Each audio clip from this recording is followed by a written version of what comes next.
This is SciStarter Live. You're watching for the Spy on Iguanas of the Galapagos episode, in which we have two guests with us here. I'll have you both introduce yourselves, actually. So, again, Dr. Amy MacLeod, who's our main scientist guest. I'd love to introduce you. Do you want to give a couple of words on who you are and say hello? Hi, yeah, thanks for having me, Emma. It's really exciting to be here promoting our project on this platform that's done a lot for promotion of other citizen science projects. So I'm Dr. Amy MacLeod. I'm originally from the UK, but I've been based in Germany for about 10 years now. And I came here to actually do my PhD, which was on the marine iguana. And then I couldn't stop. So I'm still working on this topic, trying to solve some problems that I identified earlier in my career. And yeah, it's going pretty great. So now we're working using new technology and citizen science to try to solve some really big data gaps that are making problems for conservation in the species. Yeah, absolutely. Thanks for the introduction. Andrea, do you want to introduce yourself? Hi, my name is Andrea. I am from Ecuador. So this is a very special project for me because going to the Galapagos and work in your own country is really motivating. I'm very happy that you, after being part of SciStarter initiative, now we get the chance to promote our project and get more volunteers that can help us with our main objective that Amy will explain. So I am the PhD student of the project. I am also based now in Leipzig, and let's see how this goes and if we can get if we can increase the numbers of volunteers that we have so far. So thanks for the time. Yeah, we hope to do the same. Hopefully we can get everyone involved. Excellent. Thank you. I didn't know you were from Ecuador. That's really, or I don't want to use the word convenient, but that doesn't sound the right. I think at some point it was a bit. Yeah, sometimes it's useful to Spanish language to do some paperwork in the Galapagos is more easy in that way. Awesome. Yeah, and we try to train Ecuadorian scientists where possible because, you know, we're also trying to like support capacity in Ecuador. So I think we're sort of moving past the days when we just went to other countries and did the stuff, and now we're trying to have a lot more of a sort of genuine collaboration. So we certainly in our department, if we're working in the Galapagos, which we do quite a lot, we try to work as much as possible with local people, at least Ecuadorians. That's awesome. That's a great way to the co-creation, right? The idea that you're not just going in there and doing something. You're saying we want you to be involved. Or yeah. And it's much better for us too, of course, because I mean, Andrea has a lot of great contacts and she knows how things work out there, and language is only one of the many advantages we have from having Andrea on board. Yeah, I struggle a lot here, but in Galapagos it's very convenient and helpful. Definitely. Oh yeah, German's kind of hard. It's kind of odd. I grew up speaking or learning Spanish anyway, so I feel like German's definitely very different. All right, before we go off on languages, which honestly I would end up doing on accident, let's move on to talking about the actual project. So we talked about some of what we were going to start with, but I'll let you go ahead and share the screen for the slide on the research team, unless you would like me to. No, I can do it. Okay. Share screen. Okay, hopefully you've got it now. Yes, perfect. Okay, so we start here. Yeah, so shall I just go ahead now and do all yours? Okay. So one thing I did realize just today, actually, when I'd already made the PowerPoint, was that I didn't say much about the Galapagos at all. So I think I'm just gonna like shoehorn a little bit about the Galapagos and why it's an interesting place to work. So as a biologist and working with other biologists, the minute you mention Galapagos, everybody thinks immediately of conservation, not conservation, well, these days, yeah, but originally evolutionary biology, because it was made famous on that platform, because the scientists, probably heard of him, Darwin, went there a few years ago. And he saw some things there that really inspired his thinking to eventually bring him to his theory of natural selection and evolution. And it kind of remains a big place for evolutionary biologists to work because it's this volcanic archipelago. So it's kind of an isolated place where there's not so many outside influences, and you can really get a good look at evolutionary processes with fewer influences than you can in other places. So on that basis, it's been quite studied, and it continues to be so. We're still learning like fascinating things from long-term studies there, particularly on the finches. These were the animals that Darwin studied too. And there's, been 40 years of one team working on them. So they're really bringing a lot of interesting insights from that long-term studies. But a lot of people think the Galapagos is some kind of pristine place where there is not many problems, but that unfortunately is not really the case. So on the Galapagos, we have outside influences, for instance, from oceanic pollution, but there's also a lot of tourism and permanent human populations there. And so all of this brings environmental pressures. So now increasingly the archipelago is being somewhere where we're talking more and more about the conservation side of things. So, but today we're talking specifically about the marine iguana. I'll just move through my slides. So we've already kind of introduced ourselves, but we sort of come at this situation in a very pragmatic way. I mentioned that I did my PhD on the marine iguana, but back then I was using genetic methods mostly. But there was just this recognition that there was this huge data gap, and we were never going to solve it unless we use new approaches. So there was the idea to use drones. And at that stage, it was very untested and quite hard to get started because people weren't really convinced it was going to work. But this was sort of back in 2020. And since then, we've been pioneering new methods, and we've been embracing whatever technologies and new approaches we could find that might work. And really, our goal is just to improve iguana conservation, and we'll basically do whatever we need to do in terms of approaches to get there. Okay, so why do we like the marine iguana so much? Well, the fun fact about the marine iguana is it is the world's only seagoing lizard. So there are some lizards that sort of come close to water, but the marine iguana really swims and it dives. Bigger males are known to dive 10, 20 meters below the surface, and they're eating algae under there, and algae is the main thing that they eat. So they're herbivorous. They're very sort of calm and very like chilled, sometimes quite literally, because the ocean does cool them down quite a bit when they are diving there. So the fact that they're a marine lizard means that they have like loads of specialist adaptations that you don't find in other lizards. And you can see some here, for instance, that he's got very strong claws, and that helps him to climb on rocks. And this iguana was just there right next to this huge boiling sea with massive waves, and just absolutely as calm as you like. So they go in the sea and they climb out, and you can watch them just be smashed up against the rocks, and it's like they're not bothered at all. They're quite amazing to watch, really.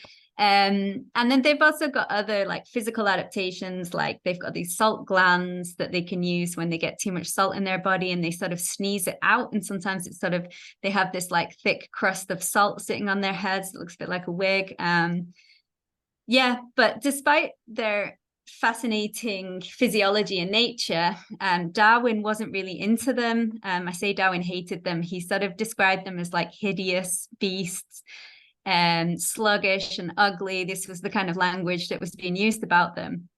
And it sort of reflects a historic way of thinking, really, about reptiles and snakes. I mean, even the name of the study of this field, herpetology, the study of like amphibians and reptiles, it sort of comes from the Latin for creeping things. And you may have heard it also from the herpes virus, and it's a sort of similar origin. But it kind of reflects a historic dislike of this kind of creature, which, you know, for me, is completely a different way of thinking, because when I was a child, I always loved amphibians and reptiles, and coming from the UK, we didn't really have very many. So it was quite cool to be able to get out to the tropics and see other ones. But anyway, okay, so Darwin didn't like them. However, there was a Japanese director who did like them, and he was kind of inspired by them and the fact that they sort of look like a kind of prehistoric monster. So he was inspired by them to create Godzilla. And this we actually confirmed with the original director of the original Japanese movie, because a few years ago we had to name some subspecies, and one of the people on the team suggested that we name one after Godzilla because he'd heard this story that Godzilla was inspired by marine iguanas. So that's actually what we did. So now there is a subspecies named the Godzilla marine iguana, and that was the one that I spent a lot of time working on for my PhD. So Godzilla really exists. Don't doubt it. They're up there on the Galapagos still. So even though they've been around a really long time, they've probably been on the Galapagos between 5 and 10 million years in some form or another. These days, they are struggling, certain populations in particular. And of the 11 subspecies, 10 of them are endangered or critically endangered. And this is the official recognition from the IUCN, the body that kind of collates all of the data on conservation risks. And the main problems for them are sort of predation from introduced predators like cats and rats and dogs, because none of those animals are native to the Galapagos, but we brought them there, people, and they're kind of ranging all over many of the islands where they've been introduced, and they are eating and sometimes just attacking marine iguanas. And another big thing is El Niños, which currently underway. This causes starvation in the marine iguana because their food disappears, but probably also marine pollution. We know oil slicks are a big problem. And in some places, like expanding populations are causing issues for them too. So they face a lot of threats, and we need to get a good understanding of how they're doing so we can actually monitor them and see whether those populations are going up or down, and whether there's certain places we need to intervene to make sure that none of these subspecies disappear, because each of them has like crucial genetic variation that is useful and necessary for the species as a whole. So we don't want to lose any of those subspecies. And some of them, we're talking like a few hundred is the population size, like maybe 500 for a couple of subspecies. So in some situations, the situation is kind of critical, but we actually don't know very well how many there are because it's never been fully counted. And that's partly because it's been logistically very difficult to do that. These islands are really remote, and the traditional way to do it would be to take a boat and walk where you can and try to count them. But some of these islands are very big. Walking on raw lava rock is really not advisable, and in some places kind of impossible. And there's just not many places you can safely bring a boat either. So this is why we started to move away from these traditional land-based methods and more sort of into the drones and above. So I just have to move the thing on my screen so I can read it. Okay, yeah, so these are our main goals really. Since this is a completely new approach, we first wanted to develop that approach and show that it works. So we needed to compare it to traditional approaches and figure out ways of doing things in a repeatable way and show that we can actually reliably count iguanas using drones. And then because we were generating such massive data sets with like hundreds of thousands of photos, and we really don't have the capacity to count them all ourselves because it really is just me and Andrea pretty much. And sometimes we have students, but we're a pretty small team. So that was what gave us the idea of involving citizen scientists. So we've been doing that for a few years on the platform Zooniverse that I'll speak about in a minute. And then, so these are both just really approaches that we're using to reach our main objective, which is to do a comprehensive count across the archipelago, across the whole range. And like I said, this has never been done, certainly not in a reliable way. And any data that we have right now is really out of date. So to get this estimates is going to be a really big improvement on the situation. And it's going to be like the foundation for actually being able to effectively protect this species in the future. Oops, my slide is not moving. Okay. Yeah. So to that end, we've had to date 4 field seasons. So this is a map of the Galapagos, and you can see that like ringed in different colors are these different phases that we did. So we've mostly been going there in the first year. We were going by small boat, and then we did a couple of expeditions in the more recent years. So we go in a larger boat and we stay on that boat and reach the really remote parts of the archipelago, including Darwin and Wolf, which are pretty far out little islets that not many people actually get to go to. So we were really lucky to have the permission to go and survey up there. And so over those few years, we've actually done now our drone surveys in all of the locations that we wanted to. So that already was a big win for us, because logistically, when we started the project, we didn't really know how realistic that was going to be. So we've been working on improving the protocol from the first field season, and we got much better and much faster. We expanded the team, we used parallel drones, and we learned a lot. And we're really happy that we now have like a kind of, we've covered the whole archipelago and have this massive data set. And so this is kind of our workflow for the project. So we basically go in the field, we're taking the photos with the drones, but we're also in parallel doing traditional surveys so that we can compare the two. So we can kind of ground truth them and check how reliable the aerial photograph counting is. And in that way, we're also, when we're processing the photos, we're comparing the outcomes of the citizen scientists via Zooniverse with our own counts so that we can see how similar those two are. And these two parts are kind of adding together to validate this approach of drone, the drone counting and the drone photographs, and also the citizen science. So we're just trying to develop and validate these methods so that we hope that they can be used in this species in the future, but also possibly in other species on the Galapagos and maybe even beyond. So all of this learning that we're doing from this process, we're documenting, and in parallel, we're writing this up in scientific papers, and we'll be publishing it and sharing it also with like the local wildlife managers and basically anybody else who's interested, to be honest, because we're really happy to share what we've learned so far.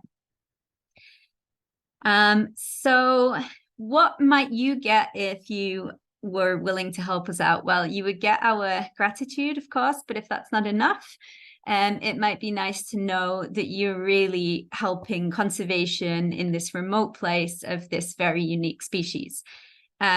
So it may not feel like you're doing something so useful when you're just sitting on a screen and clicking on iguanas or saying that there's no iguanas on a photo, but you really are, because without that kind of input, we'll probably never have this data that we so desperately need for conservation of this species. So the volunteers that help us are genuinely helping conservation on the Galapagos. And what's a nice aside from that is that a lot of these locations that we go to, even if you went to the Galapagos as a tourist, and even if you went with a lot of money and paid for a really expensive boat ride, you wouldn't be able to go to the vast majority of places that we have in our data sets, because these are locations that are out of bounds for any kind of tourist. So you can only go there as a scientist and with the permission of the local wildlife management authorities, and it's quite hard to get. So you'd be seeing some really unique locations, and you might be also spotting some interesting wildlife, not just the marine iguanas. So here is a sample of few images I just pulled up from our Zooniverse project. So something that comes up pretty often are these sea lions. They are just lying around about everywhere. And sometimes we find them in fun places, like there's one having a nice bath in the bottom there, but often they're just kind of sleeping and nursing their pups. And then, so there's the Galapagos sea lion, but there's also the fur seal. Actually, this top left one almost looks maybe like a fur seal. So these are commonly found in our images, as are sometimes sea turtles. So these are probably green turtles in the middle there. So in this one scene, which is a really amazing spot called Cabo Douglas, there's some sea turtles, there's a bunch of marine iguanas and a few sea lion pups just having a sleep on the beach. And it's not uncommon to see things like this in our images. We also sometimes see birds and plastics. Unfortunately, we are really interested in collecting data on plastics because we have collaborators who are running their own projects on that, and we try to share data with them where possible. So we also ask our citizen scientists to spot plastics, because we can then use this to understand about plastic accumulation and also maybe direct cleanup so that we can get that plastic out of the environment and take it to be recycled. And this will be good for like a number of species. But then also sometimes in our images, our volunteers find us flying in the field. So this is something that they'll often point out. So sometimes we're spying on ourselves, actually. So here's an image from our current data set. Actually on Zooniverse, the image will be a lot more zoomed in than this. I've just taken one like original photo. We usually will take a photo like this and cut it smaller so that it's a bit more manageable.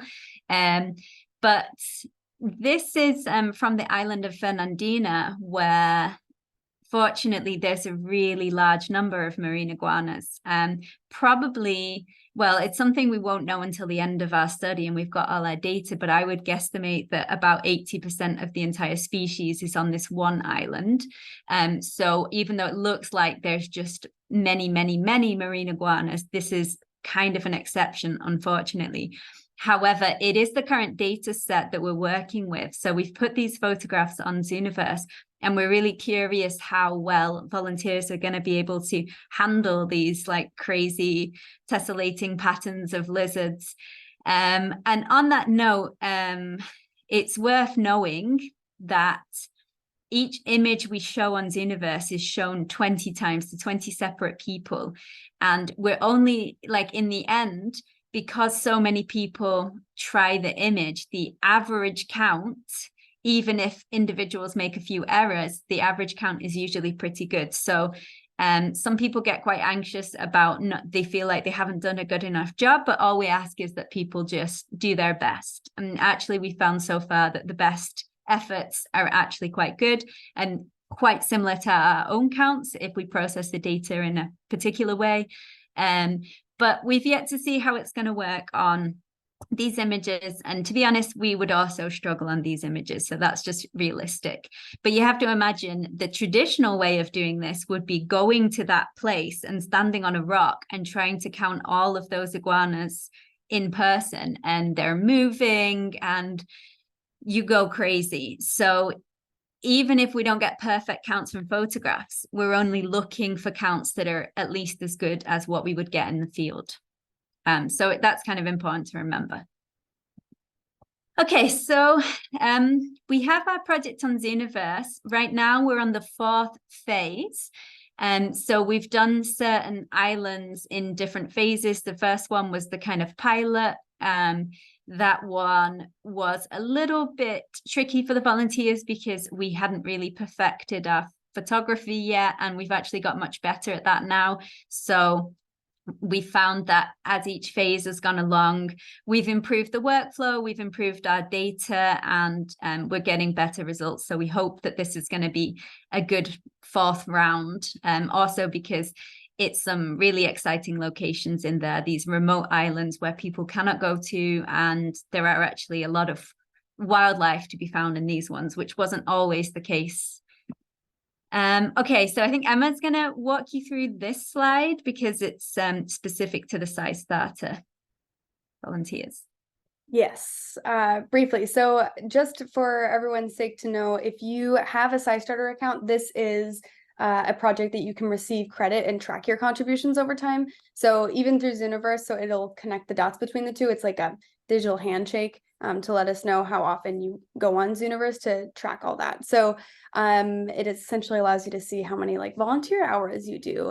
It keeps you, if you have goals too, you can track them through SciStarter as well. So if you have a SciStarter account and you go to scistarter.org/iguanas-from-above to find the project, it'll, if you select visit, it'll be redirected to Zooniverse. So when you create your account, if it's already created, awesome. Just take your Zooniverse username as it lists in step 3. Take your username and add it to your SciStarter dashboard settings to receive the credit. So if you're on your dashboard on SciStarter, if you scroll down a bit, near the bottom, it says affiliation integration, 2 very fancy words.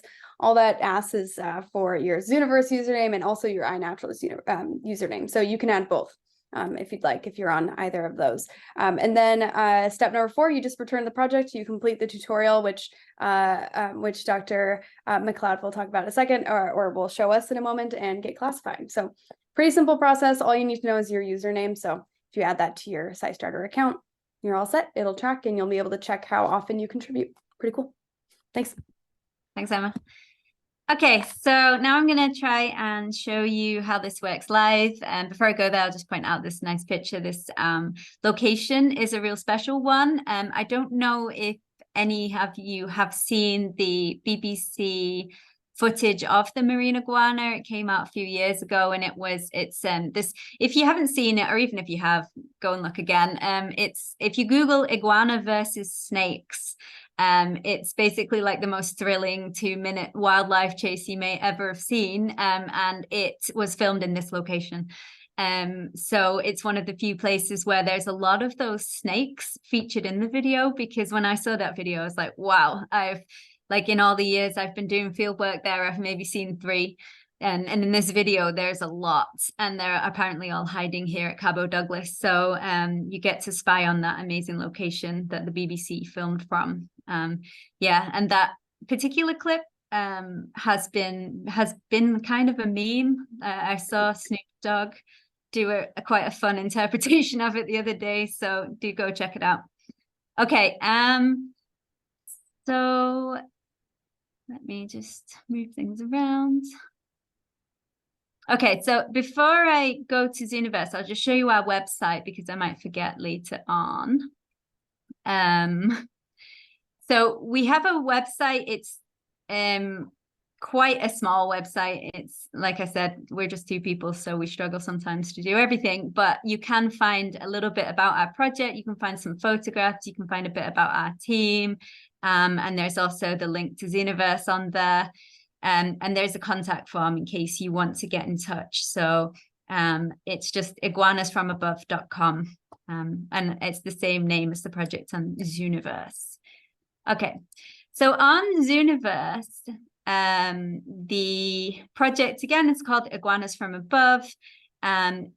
It's been running a few years, so we've got quite a bit of setup on there now. We have an About tab that tells you about the marine iguana, a bit about their conservation and why we're doing this stuff and who we work with. And then there's the classify that we'll go to in a minute. There's quite a nice message board where we sometimes have discussions with the volunteers. They can let us know if they see something strange or if they need some input. And sometimes volunteers are helping each other, but it has become kind of a nice community. And sometimes we're really interacting with the people on there. So that's a nice thing about Zooniverse, that message board sort of situation exists. And you can collect images if you like certain images. Sometimes if I see something fun, I might save it and maybe even, use it for a presentation later on or something like that. But okay, so now we're going to go to classify. So classify is what we're asking you to do as volunteers. So a classification is basically one photograph that has been looked at by a volunteer and has gone through all of the workflow that we ask. So I'll explain what that means. So before you get started, we ask everybody to do the tutorial. So this tutorial just kind of points out what we're looking for from you, written by Andrea.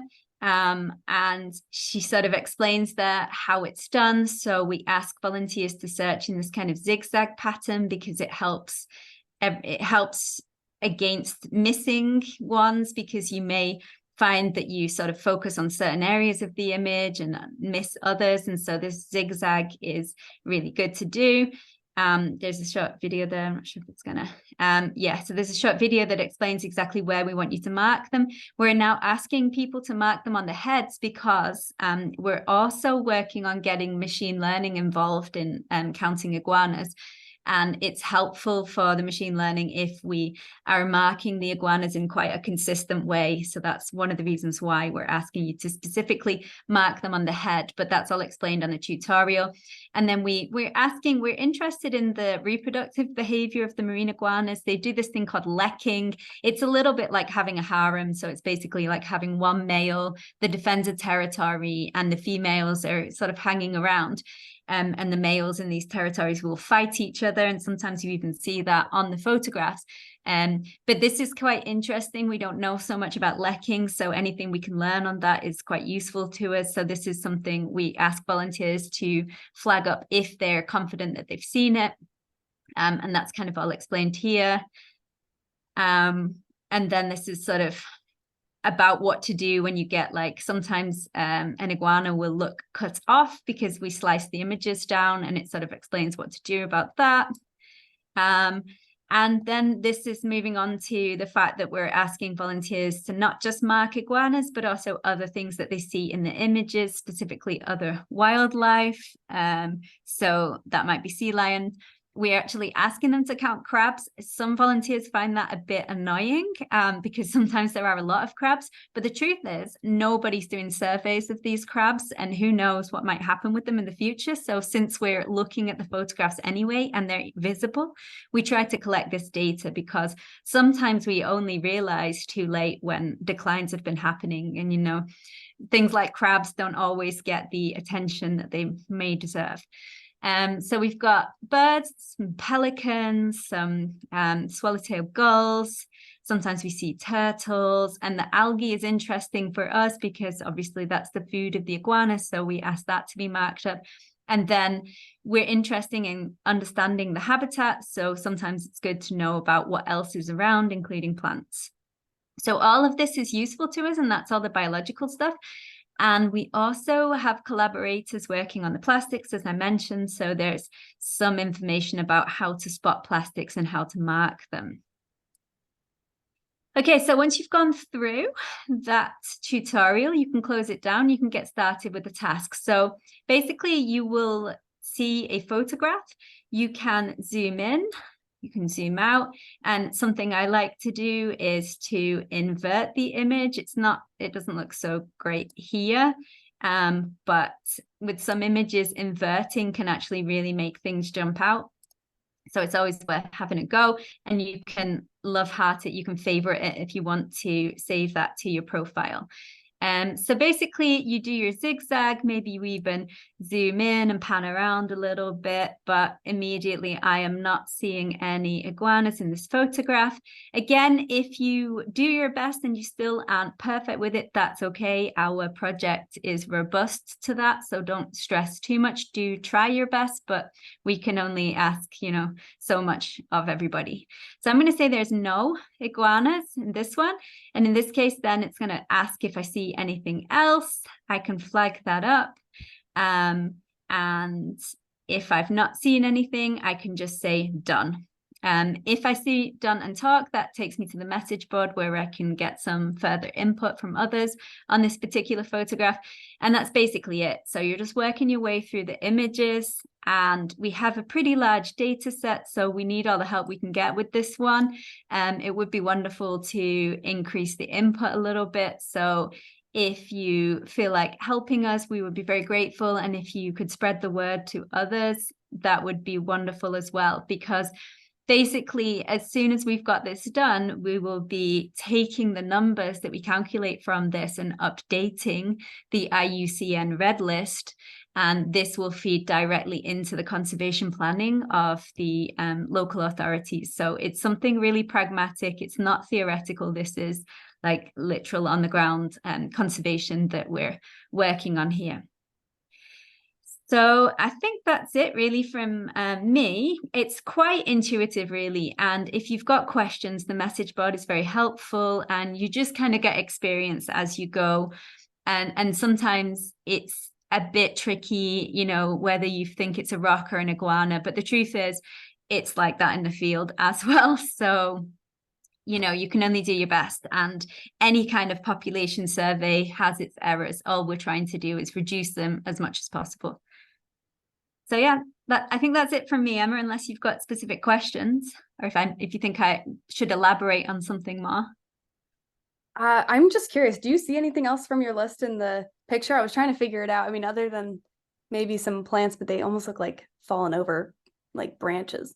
Yeah, I think this is just debris. Sometimes it's like, you know, if you get bits of wood that look like they're sort of a man-made piece of wood or a man-manipulated piece of wood, we could say, then that might be something to flag up as like potentially fishing gear. And that's something we're interested in because it's one way to get information about potential like illegal fishing in areas, because a lot of places you're not allowed to fish and it happens anyway. And so if we see this in the images, we can actually flag that up to the rangers and they can make sure that they like look into that and maybe do more patrols or so. In this particular image, I'm not seeing anything I would mark, just because I think these pieces of wood look like, I mean, that one's quite straight, but it's debatable. I wouldn't say it's like enough for me to think that that's fishing gear, but this is just, I think it's just general debris that can wash up, and it's not really indicative of anything else. I'm not seeing anything biological. Are you, Andrea? No. This is one of the images that are empty, and usually fishing gear are blue or green. So that's one tip to identify when it's from a boat. Look at all those crabs. That's one of the images with lots of crabs. Yeah. So, I mean, one thing people feel like the crab, I think they feel like the crab is like low hanging fruit, but I would stand by our decision to ask them to count the crabs, because I think nobody is worrying about the crabs, and I think that they maybe should be, you know, who knows.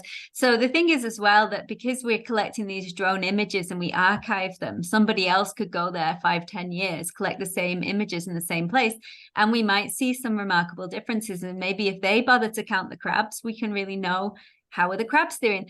And they might not seem that interesting on their own, even though I would argue they should be, because this is an endemic species. But they're also, of course, like an important part of the ecosystem. And if they disappear, who knows what else? I mean, sometimes it's only when a species has really disappeared that we start to understand what a key species they actually were, and then it's too late. So yeah, this would be an image for lots of crabs.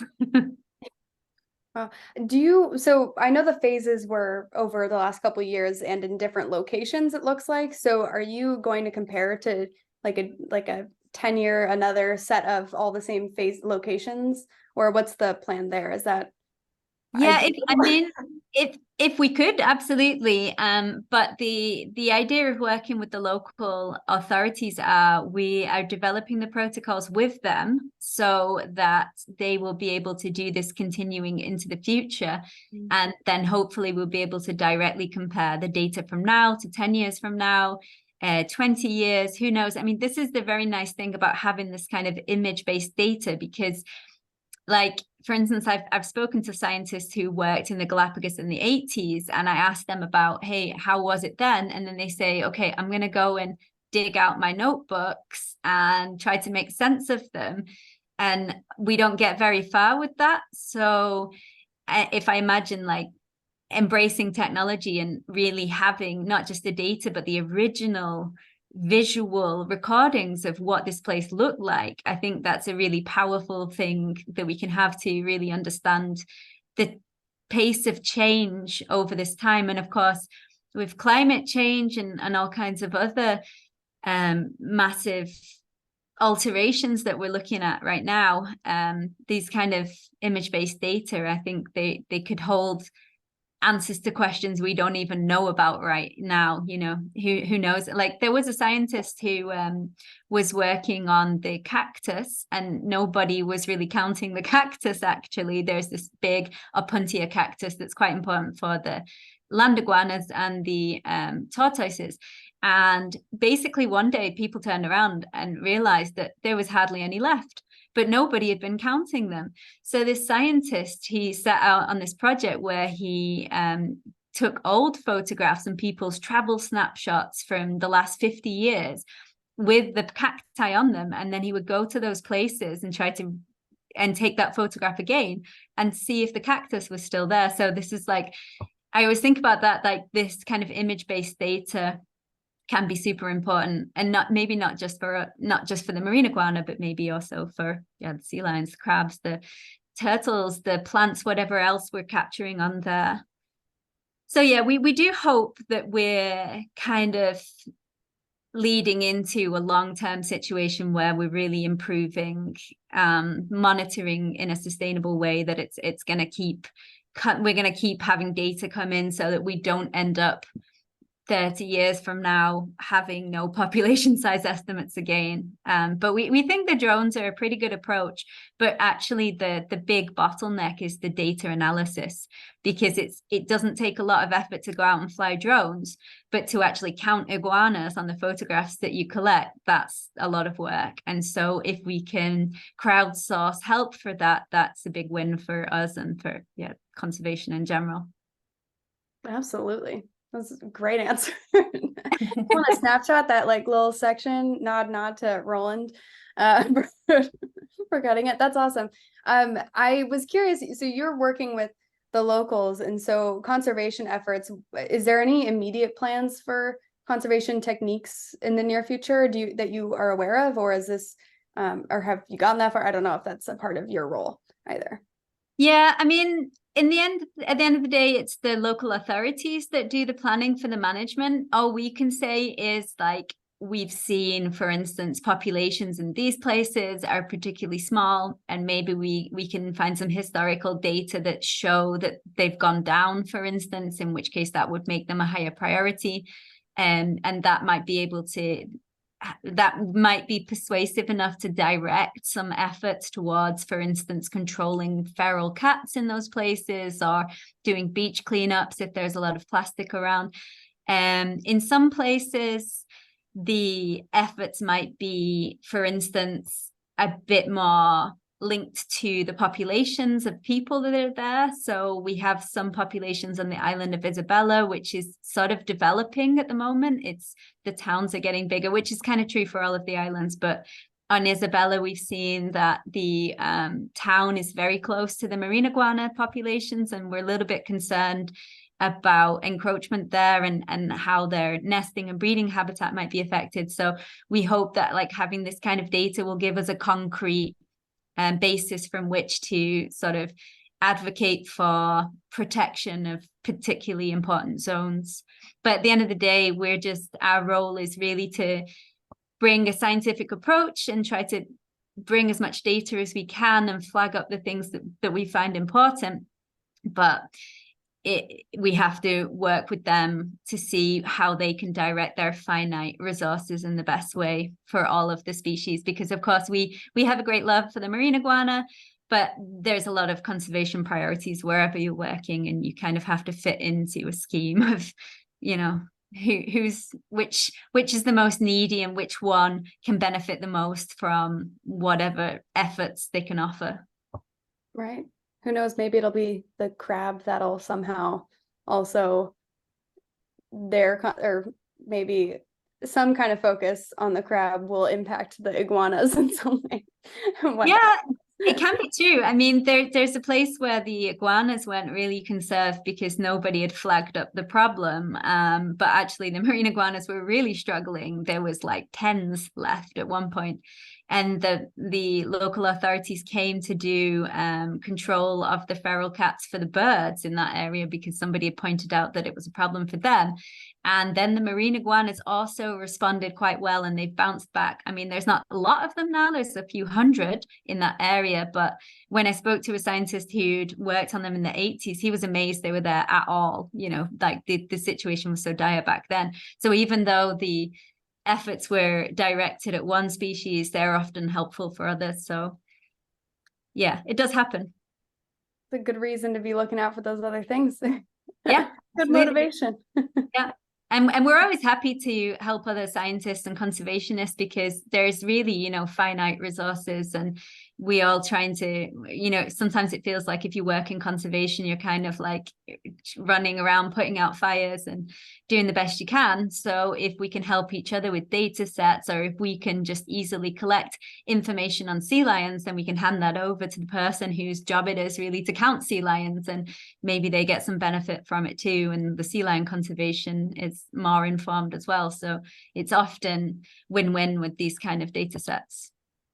Definitely. Yeah. We did have a question come in through from Jim, also in the chat, actually, so you'll see it there too. But do you know if anyone's watching the light pollution in the areas? Is it impacting the ecosystem? Or do we know I really haven't heard any discussion on it. But I mean, I would imagine it has to be. I think like light pollution is one of those types of pollution that we rarely think of, because for us it's not a problem. In the same way we are with like acoustic pollution in the ocean, right? Like we only notice it if we put our ears under the water, but the things that live there are experiencing it all the time. And of course, for a lot of insects, for instance, obviously, light pollution is a big issue. I haven't heard any discussion about it. The Galapagos in general doesn't have a lot of insects. It has like just a finite number of species. And I haven't seen like the kind of problems in the Galapagos like I've seen other places with, like, for instance, in Mexico, all of the beetles, the scarab beetles that fly into the street lamps and basically die every morning in great numbers. I haven't seen that there, but I haven't heard any discussion of it either. And I think it is an important thing to consider. Have you heard anything, Andrea, on that topic?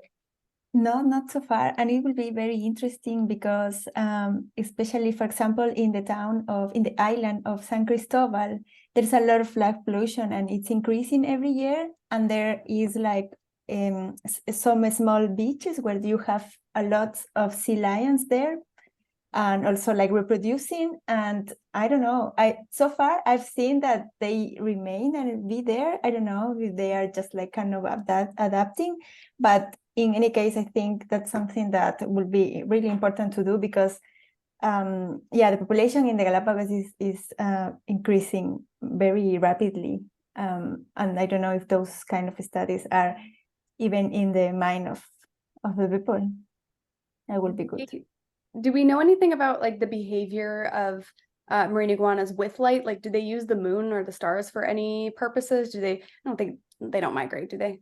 And the marine iguanas, no, but the turtles there definitely do. Like, I mean, we had like one field season where we lived on this very remote beach, and we happened to be there when the green turtles were nesting and hatching. And we, in the evening, one evening, we were just eating dinner with a tiny lantern, and we felt something by our feet, and we looked down, and there was just like a sea of baby turtles that had hatched from a nearby nest and got confused by our lamp.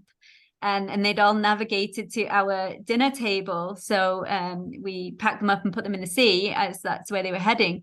So they're, for sure, the turtles then, I would imagine, could be a problem. And there are beaches on the Galapagos that are extremely important for the turtles, and they migrate for literally thousands of kilometers, right, to go back to the very same beach where they were born.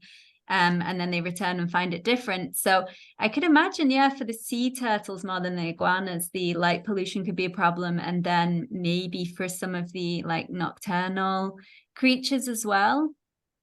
I'm trying to think which ones that would be. But some of the birds maybe, like there are night herons that perhaps are disadvantaged by the light pollution, giving the game away when they're out there hunting, that kind of thing. And I just think it's probably I don't, it's not a very scientific thing to say, but like they need their rest too. I imagine it's just not very restful for them to have all this light around. Definitely. We have the person who asked is our resident light pollution expert. And so I'm glad he asked, because that's an interesting topic. I think Jim listening, I think what we might have to do is start pushing towards Ecuador. Hey, Ecuador, want to get more data on light pollution, help out this and share data between projects, because that could be really interesting. I wonder what could be found out. We're nearing the end of the hour, so I'm going to turn to close this out. I'm just going to check to make sure we didn't have anything else sitting. There we go. If there aren't any more questions, I'm double checking in the chat real fast. Oh, the iguana versus snakes full clip was sent via the chat, by the way. I will be watching that. I realized, I think I have seen it. It's awesome. So very excited. And someone watched that video after being in the Galapagos in June, and it made them want to run. So awesome. Thanks for Yeah, I mean, if they'd seen the snakes, they wouldn't have been so afraid. They're about the size of your shoelace. Like, they're really not. Seriously? They're very small. That's the thing. Because the iguana that's being chased is a hatchling, and it's a very small iguana. So everything looks much scarier because of the scale, but actually this is all happening in a very small, small scale. You would not be frightened of those snakes if you met them in real life. They're very harmless to people. Tiny. It's funny that to avoid going on a tangent, very mini, but there's another video that's from, I think it's in the desert, Sonoran Desert maybe, from, I think it's either another BBC or another nature documentary of some sort, where it's a scorpion versus a mouse, and it's all very small scale, and the mouse has like a battle cry at the end, and it's hilarious, but it's like the amount of people who can hear that without having videotaped at such close quarters is just the crazy things that happen in very small scale, right? yeah, drama in small scale. Yeah, and it's cool that I mean, I guess once we've filmed all of the lion chases we can manage, we've got to start thinking a bit differently, and there's drama throughout the animal kingdom, so it's cool that now we're seeing it in all different directions and scales. Yeah, definitely. It's the small things that run the world, right? Yeah. Excellent. All right, I'm going to go ahead and close this out. Thank you so much, both of you, Dr. Amy MacLeod and Andrea, future Dr. Andrea, to join us today. I've appreciated everything you've shared. It's been wonderful to have you on. Maybe at the end of your project, when we have findings, we'll have you back on. Let us know. We would love to do that. Thanks for the invitation. It's been really nice to share it with you. Excellent. Yeah, thanks a lot for your support since we started to be part of your website as well. And yeah, just encourage everyone that can help us. I guarantee that the images now, the current images are among the most beautiful images that we have so far presented to people. So please help us. Yeah, go ahead. Sorry. You might spot our first snake, since we've got that location. We've never seen one in the images so far, so maybe you'll be the one to find one. They know where the drones are. They're hiding. Yeah, probably. I don't know about anyone else, but I will definitely be practicing my skills of observation on your project for sure. And I'm excited. I've always wanted to go to the Galapagos Islands, so this will be my excuse to feel like I'm living vicariously through your research expeditions out there. Awesome. Okay, so coming up next on SciStarter Live, so for anyone who is coming back to see us for the next couple of episodes, next week we're actually rerunning our gift guide episode from last year. It's all super relevant, so if anyone's looking for last minute gifts for their family members, there's a lot of things you can gather from citizen science projects that help them partake.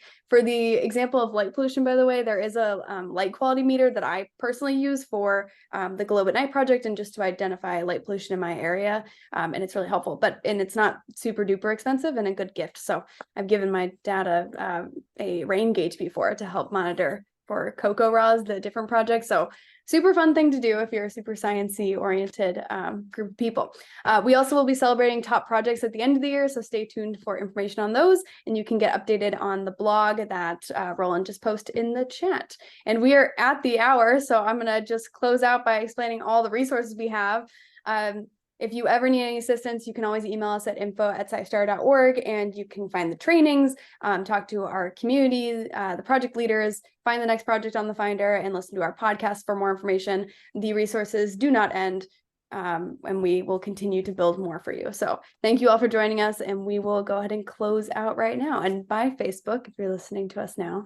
We'll see you next time. Awesome. I'm going to go ahead and close that. Thank you.